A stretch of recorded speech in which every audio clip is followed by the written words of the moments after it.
Olá pessoal, sou Letícia Munhoz, do Instituto Diverse, e junto com a Fundação Grupo Volkswagen, estamos aqui lançando o Guia de Letramento e Desenvolvimento de Políticas de Diversidade para organizações de base comunitária. Algumas delas, inclusive, já trabalham junto com a gente. Então hoje aqui é uma oportunidade para a gente falar sobre diversidade e os desafios, para essas organizações na implementação de políticas de diversidade, o que é a promoção da diversidade.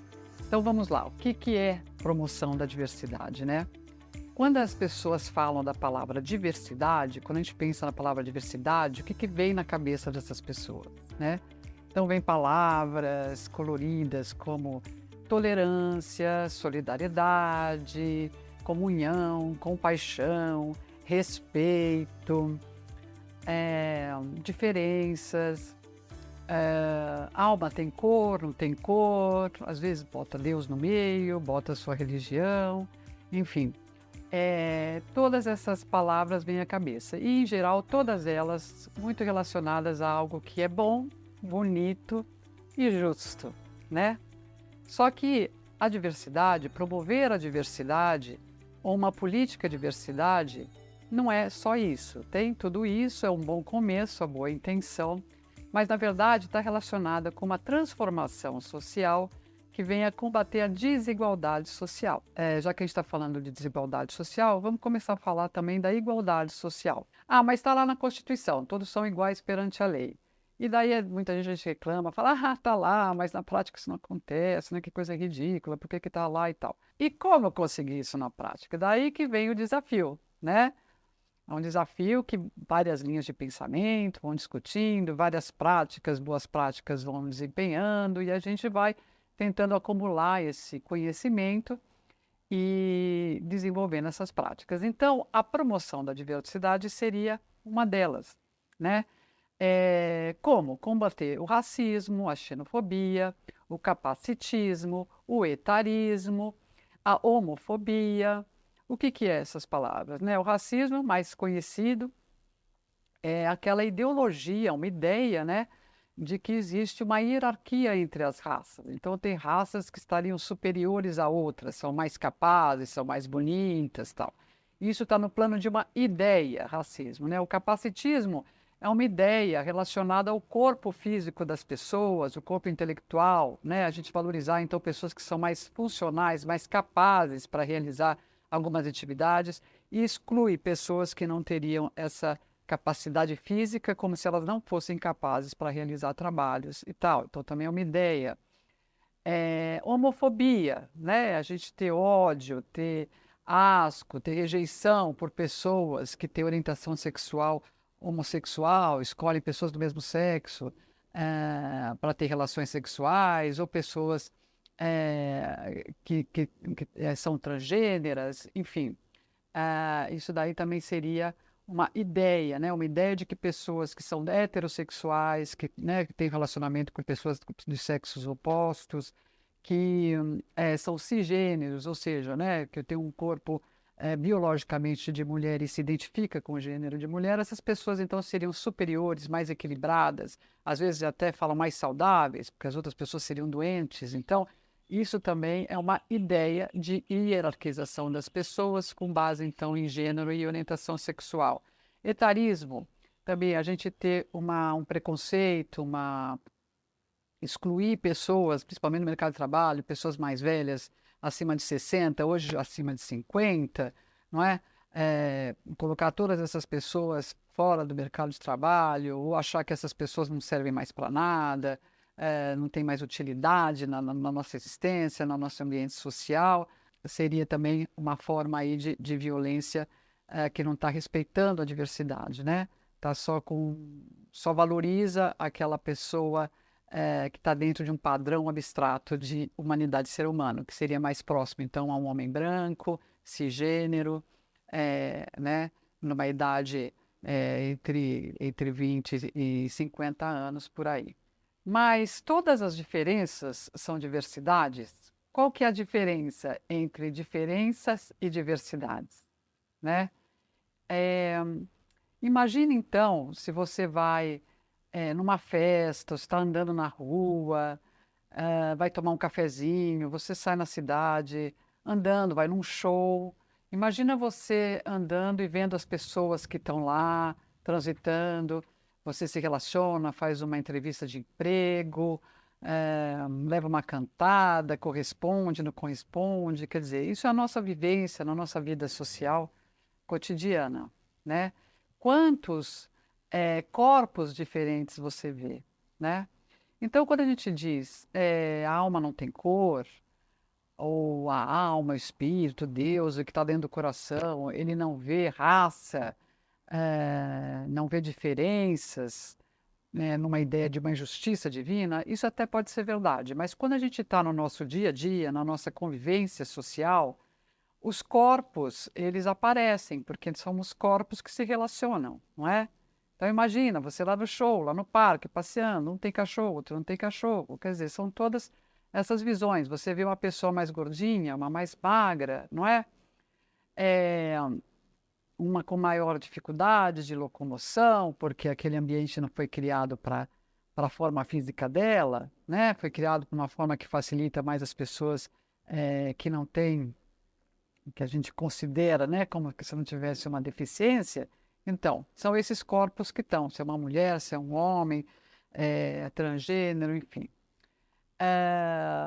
Isso daí as diferenças que os corpos apresentam, né? E tem uma intelectual que chama Linda Alcoff, ela é uma filósofa panamenha, que hoje é professora na em universidades nos Estados Unidos, e ela fala, né, que ela faz alguns textos que ela traz, livros que ela trabalha essa ideia da visibilidade, da identidade social, o que seria uma identidade social, e essa ideia da justiça, né, da justiça com relação a esses corpos, a essas pessoas que têm esses corpos.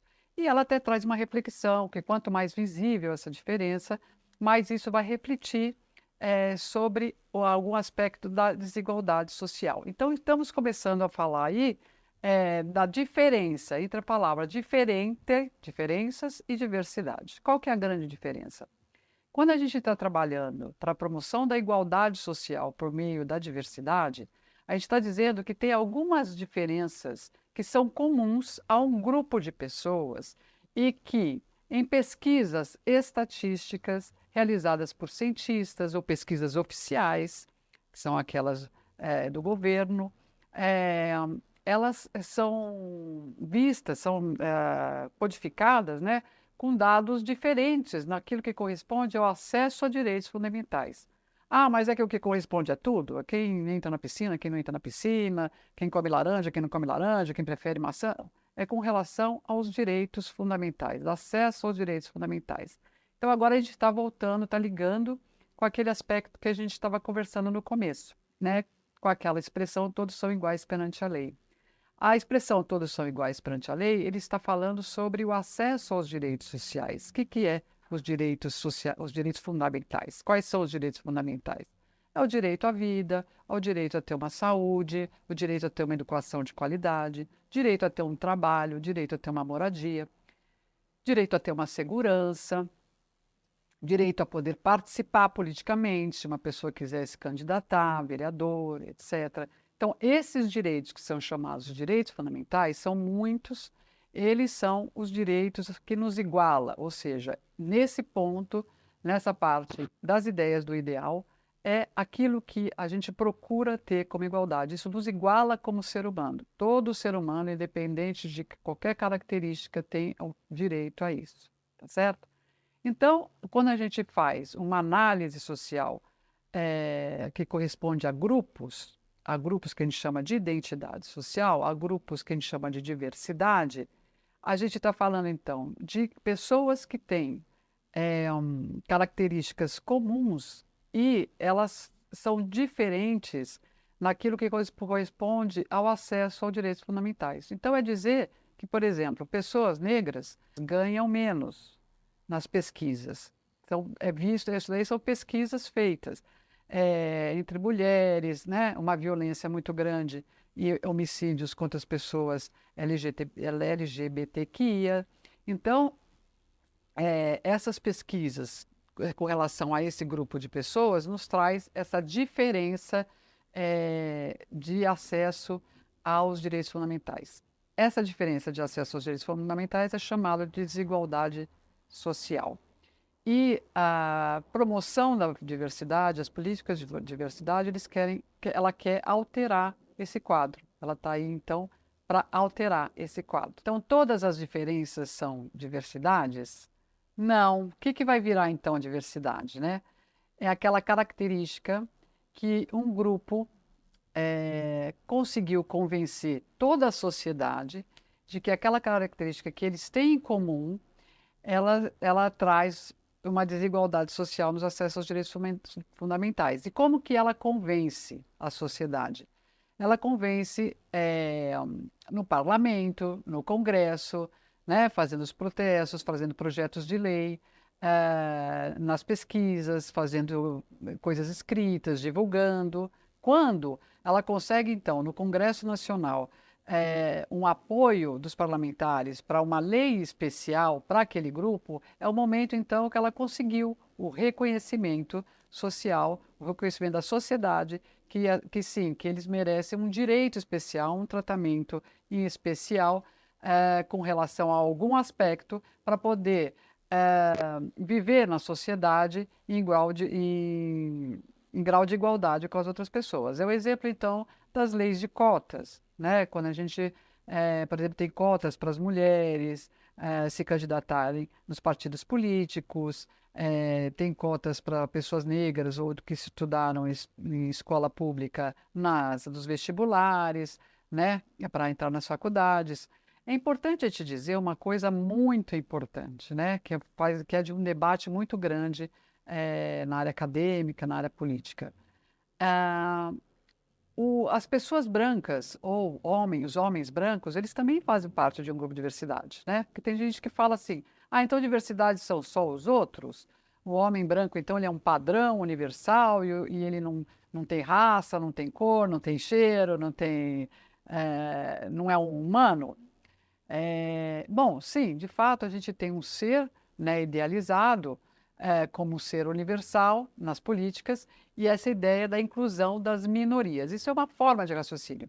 Mas, no nosso trabalho, a gente defende a ideia de quando a gente está trabalhando com diversidade, todo mundo faz parte da diversidade, inclusive o grupo de pessoas brancas ou pessoas de homens brancos. Muitas vezes a gente faz parte não só de um grupo, né? Como mulher branca faz parte do grupo de mulheres, de brancos, né?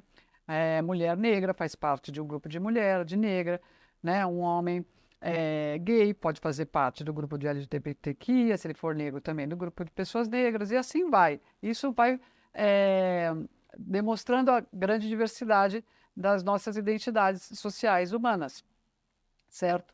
Então, é importante dizer que também o homem branco faz parte de um grupo de diversidade. A diferença é que quando se faz as pesquisas, esse grupo, em geral, ele tem um acesso maior, né, um acesso maior aos direitos fundamentais. E por isso é chamado, então, de um grupo privilegiado, né? Está surgindo muito essa palavra, branquitude, de privilégios. Então, ele faz parte de um grupo de diversidade, mas esse grupo, na verdade, tem um acesso maior aos direitos fundamentais. É mais privilegiado, né? Na saúde, na ideia de beleza, enfim, no seu trânsito social, tá certo? E por que é legal a gente ver isso? Porque quando a gente faz um trabalho de promoção da diversidade, a gente não vai trabalhar, como há muito tempo se pensou, só com as pessoas que são discriminadas e estão numa situação de maior dificuldade na sociedade, em razão do racismo, xenofobia, etc. A gente não vai trabalhar só com eles para eles poderem ter a formação que precisam, os requisitos e critérios para estar podendo estar junto com a gente. A gente vai trabalhar também com os grupos de diversidade que têm privilégios, né? Porque o racismo, a ideologia do capacitismo, do etarismo, faz parte de todos os grupos, da sociedade inteira. Então, é uma transformação cultural de todos para a gente poder criar uma nova cultura. A cultura, então, que eu chamo da cultura da diversidade, né? O que é a cultura da diversidade? A cultura da diversidade é uma cultura em que a gente se acostume com a diversidade, as ideias, todas nossas, que seja relacionada a mercado de trabalho, a contratação de pessoas, as nossas amizades, aos trânsitos que a gente anda, tal, ela está mais voltada para a ideia de que a diversidade é um grande valor e não para a ideia de que a diversidade prejudica, é difícil, é ruim. Não para a ideia de que alguém que é diverso, ele é inferior a mim, né?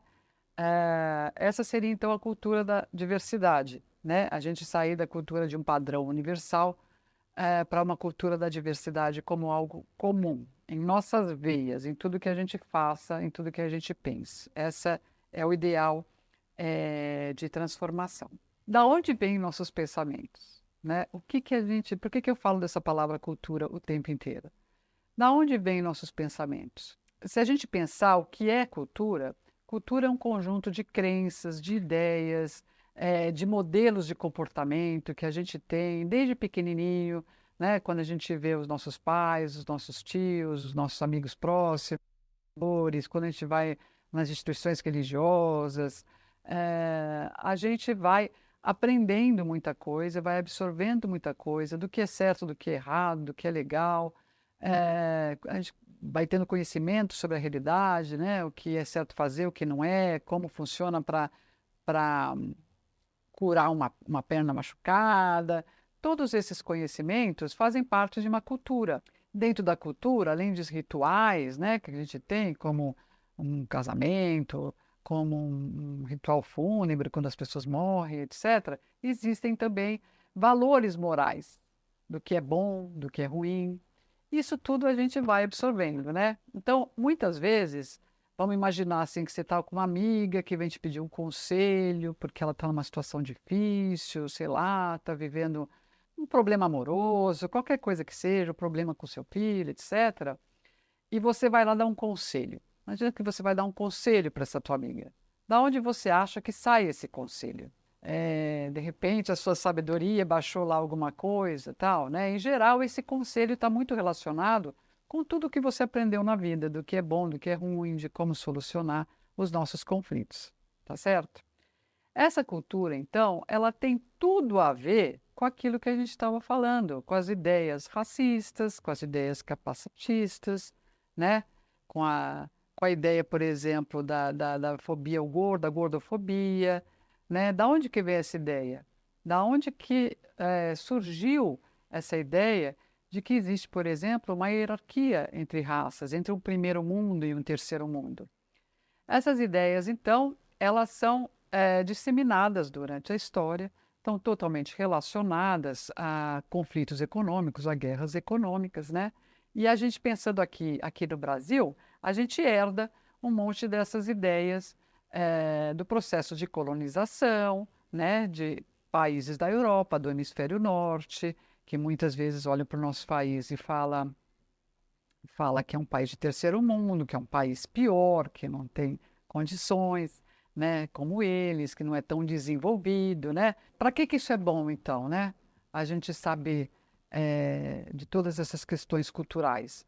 É bom porque daí a gente consegue ver que quando a gente está vendo a manifestação de um comportamento racista, né? Quando a gente vê o racismo, o capacitismo, todas essas manifestações que a gente condena na nossa cabeça, né? Aí a gente vê, então, que a maioria das vezes a gente está reproduzindo ideias que a gente aprendeu desde pequenos, né? E que então o caminho de transformação é a gente começar a ter consciência sobre isso, né? De onde vêm essas ideias, por que que a cultura ainda mantém isso, como é que a gente pode transformar isso na cultura para ir transformando toda a nossa sociedade. E aí a gente vai então para dois temas muito importantes, né? Um se chama estereótipo e o outro estigma.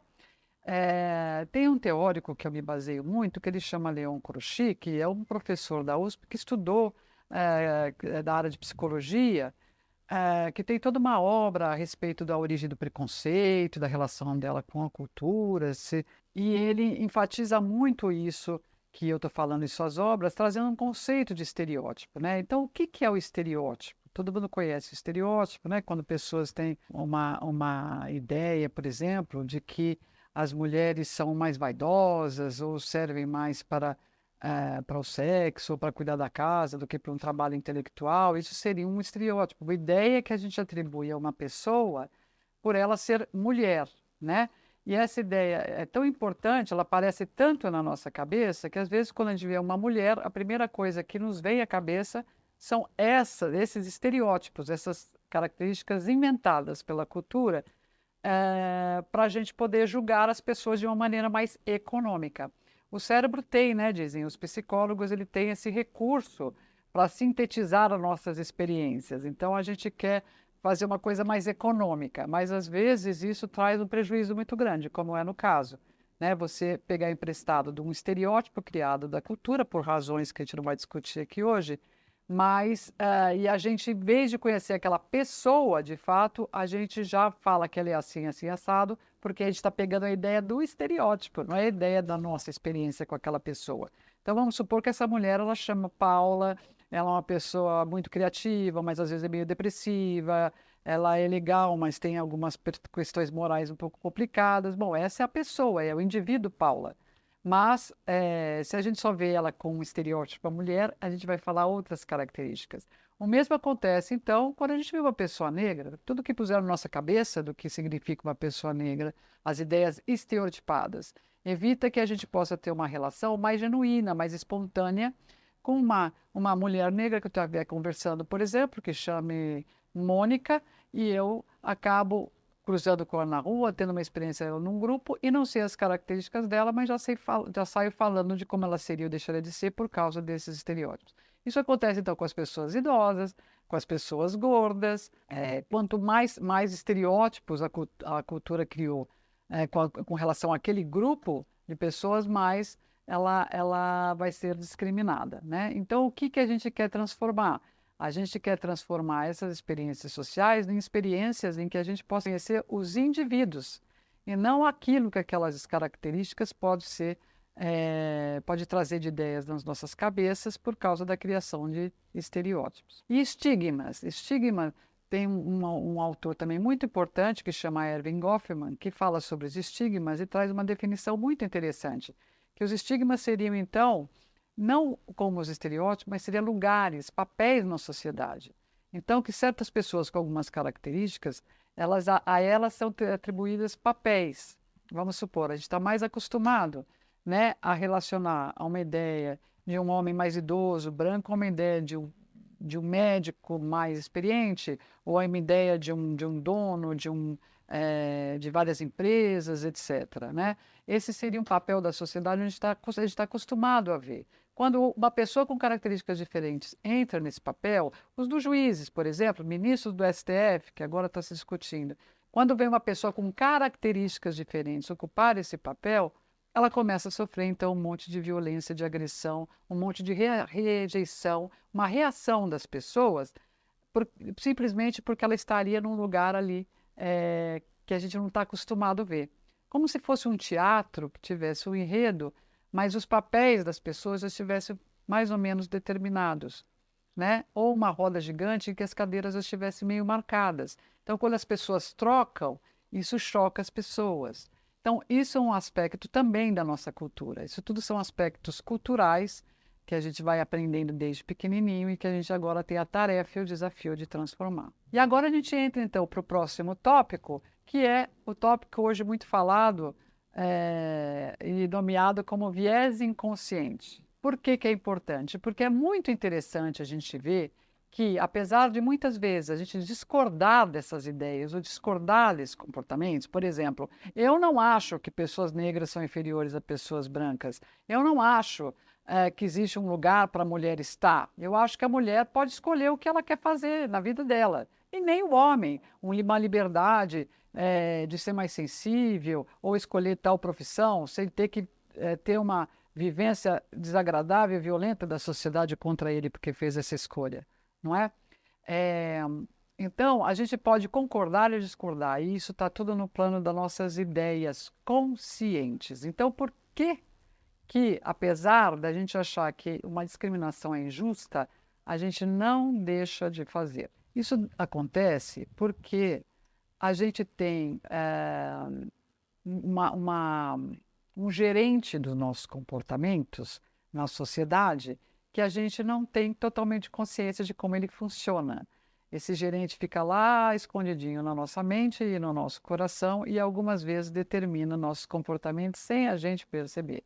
Freud, que foi uma pessoa, um cientista que desenvolveu bastante a teoria do inconsciente, ele trouxe uma grande novidade para a nossa sociedade, porque a gente achava que a gente escolhia as profissões, parceiros, parceiras, tinha comportamentos assim assado, porque a gente pensava sobre eles e escolhia esses comportamentos. Mas Freud diz que tem muitos aspectos que a gente viveu ou aprendeu durante a infância, viveu assim como pequenos traumas relacionados aos nossos afetos, eh, a nossa relação com pai, mãe, com adultos, com outras crianças, que marcou na nossa forma de ver o mundo e na nossa forma de se relacionar afetivamente com o mundo. E esses aspectos, sem a gente perceber, quando a gente é adulto, a gente reproduz, sem perceber. Então imagina a quantidade de ideias que a gente aprendeu, que a gente não concorda, mas que ficou gravadinho lá na nossa cabeça e que na hora que aparece na nossa frente, na nossa vida cotidiana, a gente reage exatamente como se a gente tivesse 3 anos de idade. Por exemplo, muitas vezes vê uma barata andando e quase tem um treco, desmaia. A barata, coitadinha, pequenininha, não vai te comer e tal, mas a criança vê a barata como um monstro. Provavelmente porque quando ela era pequenininha, algum adulto que estava do lado dela, deu um berro gigantesco, uma barata, pelo amor de Deus, fez um escândalo. E essa criança, então, aciona dentro dela algo que deve ser muito perigoso. Então ela reage, sem mesmo nem pensar. A parte boa é que logo depois da nossa reação, a gente consegue pensar quando a gente é adulto. E a gente consegue ter 2 minutinhos, respirar fundo e falar: nossa, essa barata não vai me matar. Eu posso matar ela. Ou eu posso arranjar uma forma budista de tirar essa barata dessa casa e deixar ela viva. Enfim, é a hora que a gente está pensando. Com os nossos comportamentos discriminatórios, a gente pode fazer a mesma coisa. Aliás, é a única coisa que a gente pode fazer, porque não dá para tirar de dentro da gente tudo que a gente aprendeu. Então, o que acontece? Se a gente tem preconceitos, a gente vai no médico, vê uma mulher negra ali que vai me atender, e eu posso, porque eu tenho todo esse arcabouço interno de mim, ter um pouquinho de dúvida sobre se aquele procedimento eu posso confiar nessa pessoa, essa é a minha reação. Mas eu posso pensar 2 segundos e ver o quanto que eu estou sendo babaca, o quanto que eu estou reagindo conforme aquilo que eu aprendi, mas eu não concordo. E posso, a partir daquele segundo, começar a interagir com essa médica a partir das características que ela tem na sua individualidade. Vou saber qual que é o currículo dela, se ela é legal, se ela não é. Por isso que a gente vê, então, nesses debates, né, quando a gente está debatendo essas questões sobre discriminação, racismo, homofobia, são sempre debates muito difíceis, né? Por quê? Porque nós somos pessoas cheias de emoções, né? E na nossa vida infantil até hoje vivemos situações de humilhação, situação de insegurança, situação em que a gente se sentiu inferior, situação que a gente se sentiu superior, independente da família que a gente nasceu. Todos esses temas são carregados de muito sentimento, né? São carregados de muita emoção, são carregadas de situação de humilhação, outras de repressão, mas como seres humanos emocionais, a gente tem medo de ser humilhado, né? Tem muito medo da humilhação, tem muito medo do sofrimento. Então, nesses debates, a gente vê as pessoas ficarem nervosas, chorarem, agressivas, violentas, negar muito, dizer que não é, que não sou racista, não existe, né, de uma maneira muito nervosa. O que que a gente faz então? A gente se afasta disso? Não, né? O ideal é a gente poder, então, começar a criar ambientes para a gente falar sobre isso, para a gente entendendo isso, para a gente poder lidar com esse fenômeno que existe na nossa sociedade sem virar um tabu, sem colocar para baixo do tapete. É por isso que a gente, se pudesse, fugiria de debater esses temas. Mas estamos aí com o tema da promoção da diversidade para a gente poder, então, resolver isso e fazer da nossa sociedade uma sociedade mais saudável para a gente, para todos nós convivermos, né? Então, passo a passo, o que que seria as recomendações para as organizações de base comunitária implementar uma política de diversidade, de promoção da diversidade nas suas instituições, né? Aqui tem algumas ideias, as ideias todas estão mais expostas no guia, e aqui a oportunidade foi para ajudar mesmo a entender que são conceitos difíceis, às vezes muito sensíveis, então aqui por isso que a gente está fazendo esse vídeo, né? Então a gente já viu que, já que a gente tem uma cultura que acaba disseminando pelos filmes, nas instituições religiosas, escolas, né, na nossa cultura, disseminando algumas ideias que a gente não concorda, ideias racistas, xenofóbicas, capacitistas, etaristas, etc., homofóbicas, a gente vai, primeira coisa, tratar de, na medida que a gente pode, desconstruir essas ideias, né, e colocar outras no lugar. Então, isso para o brasileiro, né, é muito importante, seja você branco, ou qualquer brasileiro, né, seja você branco, negro, indígena, amarelo, de qualquer condição física, etc., é muito importante a gente começar a pensar nisso e tratar de fazer isso. Por quê? Porque nós, brasileiros, já somos discriminados pelo resto do mundo nesse sentido. Somos desvalorizados, né? Aquilo que chama, então, aquela síndrome do vira-lata que a gente muitas vezes desconfia da nossa própria capacidade por estar aqui nesse país maravilhoso, não é? E isso tudo é uma construção ideológica, de ideias. Então, eu estou falando assim porque desconstruir essas ideias tem recebido o nome de decolonização. É um movimento pela decolonização, porque muitos entendem que essas ideias vieram do processo de colonização dos europeus que passaram pela África, se instauraram aqui na América, enfim. Valorizar as diferenças, né? Então, olha só que desafio, a gente começar a valorizar. Por que que é bom ter essa característica, né? E não ficar com ideias que sei lá de onde que veio, de que é ruim ter essas diferenças, né? Assim, a gente para de hierarquizar as pessoas por meio das suas diversidades, né? A gente para de colocar os seres humanos numa linha de hierarquia onde uns são mais que outros por causa dessas diferenças, tá certo? Muito importante a gente fazer isso. Para as organizações de base comunitária, é importante então que as comunidades, se elas querem trabalhar com a diversidade, elas comecem com um diagnóstico. Como assim? O que é diagnóstico? Ela começar a conhecer a comunidade, mas no aspecto relacionado à diversidade. Então, se há grupos de pessoas na sua comunidade, que são pessoas LGBT, que são homossexuais, que são lésbicas, que são gays, se essas pessoas estão tendo problemas significativos na sua vida, no desenvolvimento da sua vida, problemas no desenvolvimento da sua religião, se elas estão sofrendo alguma violência por ser assim, quanto existe de população negra, se existe uma diferença entre a qualidade da vida econômica, financeira, do acesso aos direitos fundamentais dessa população negra com relação às brancas.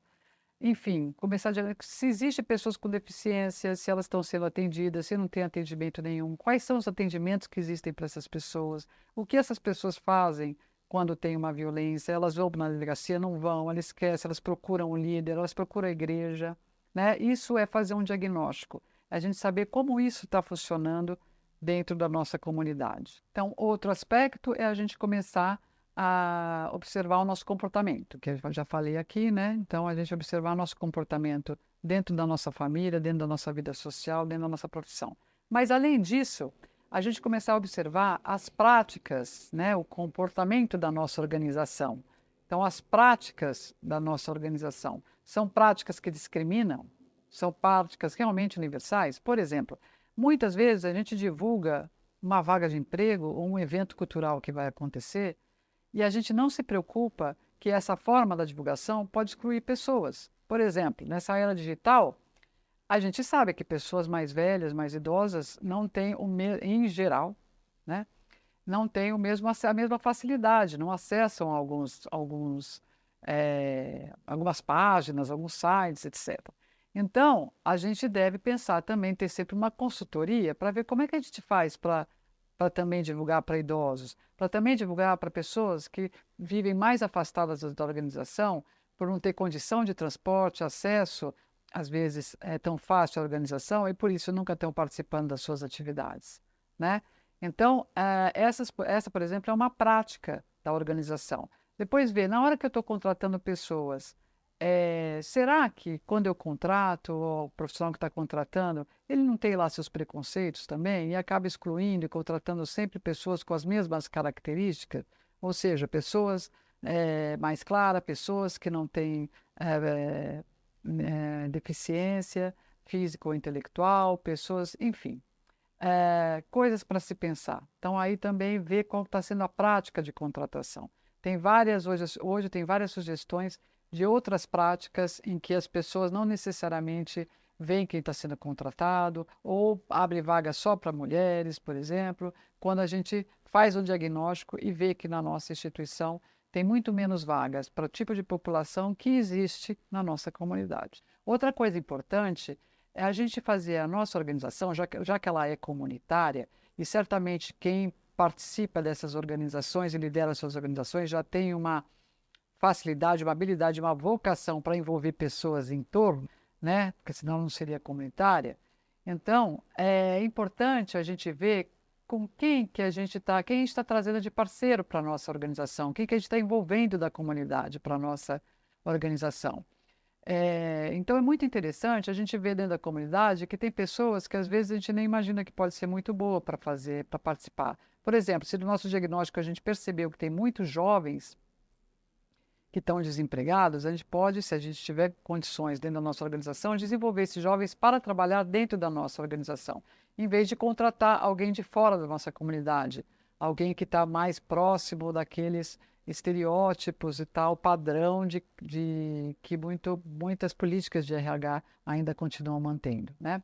Outra coisa também é a participação das pessoas. Isso é um tema muito importante. Às vezes a gente acha que a gente está numa roda, abre para as pessoas falarem, algumas pessoas falam muito, outras não, e diz então que houve uma participação da comunidade na nossa reunião. É importante a gente criar também mecanismos para que todas as pessoas possam participar, ou pelo menos quase todas. É claro que a gente não vai forçar ninguém a falar alguma coisa, ficar numa situação desagradável. Mas é importante a gente lembrar que pessoas que tradicionalmente vivem na sua vida várias experiências violentas de discriminação, certamente elas vão ter mais dificuldade de se expor, vão ter mais barreiras para se expor. E é justamente isso que a gente quer alterar, não é mesmo? A gente quer conhecer a história dessas pessoas, conhecer as ideias dessas pessoas, as propostas, a experiência, de forma que então a gente quer ouvi-las. Para ouvi-las, muitas vezes a gente tem que arranjar algum mecanismo. Eu, por exemplo, já participei de algumas rodas que, com experiência, com base em experiências indígenas, trazem um bastão e a gente troca o bastão para todo mundo falar. A hora que vai falar, passa o bastão para a pessoa ao lado. Isso só para dar um exemplo. Acho que são várias possibilidades. As organizações com base comunitária são as que são muito criativas em trazer, em desenvolver metodologias sociais super importantes que revolucionam muito mais do que qualquer área da sociedade. Então agora é só ter um olhar para a diversidade para vocês começarem a ser pioneiras nesse assunto. Por fim, mais dois itens são importantes. Um é a gente falar de ações transversais, né? No guia vocês vão ver que a gente colocou um exemplo interessante. Imagine que um cozinheiro é chamado para fazer um bolo de aniversário e a pessoa encomenda um bolo de prestígio, né, de chocolate e coco. Mas o cozinheiro, quando foi fazer o bolo, ele foi lá, fez só de chocolate. Ele gosta muito de chocolate, acabou fazendo só de chocolate. E na hora que ele foi entregar o bolo para a pessoa que demandou, a pessoa falou: olha, faltou o coco, eu gostaria que você incluísse o coco. Então, o cozinheiro tem duas possibilidades, dois caminhos a seguir. Uma é pegar o bolo de chocolate que ele já fez, já gastou a farinha, os ingredientes todos, e colocar do lado, ou em cima um pouquinho, coco, para dizer que tem coco. Então, eles estariam incluindo o coco para um bolo de chocolate. Ou ele refaz todo o bolo, e dentro da massa do bolo coloca uma quantidade de coco suficiente para o bolo ficar de prestígio toda misturada. Então, a gente visualizando esses dois bolos, imagina a diferença, faz muita diferença um bolo de chocolate com um coquinho do lado ou um bolo que está dentro da sua massa toda com coco, que vai agradar muito mais o demandante, certo? Isso seria um exemplo, então, de ações transversais. O que são ações transversais? São ações que elas não estão departamentadas como a forma que a gente está acostumado a fazer. Imagina numa escola que ela quer trabalhar com política de diversidade. Ela vai dar lá aula de matemática, de história, de português, de física, química, etc. E daí ela coloca mais uma aula na grade, dizendo essa aqui vai ser aula sobre diversidade. Ou vai ser aula sobre antidiscriminação, antirracial, discriminação racial, sobre a história da África, por exemplo, o que é muito interessante, muito importante. Ok, ela vai estar trabalhando com diversidade, mas não de maneira transversal. Ela está dando só uma disciplina. Agora imagina se ela faz diferente. Ela começa a fazer um treinamento com todos os professores de matemática, de português, de história, um treinamento sobre a diversidade, sobre a importância de que em toda matéria, em todo momento que a pessoa está na sala de aula, ela deve valorizar a diversidade, não deve discriminar a história de outras comunidades, outras raças, outras histórias. Esse trabalho vai ser muito mais eficiente para um adolescente que está nessa escola.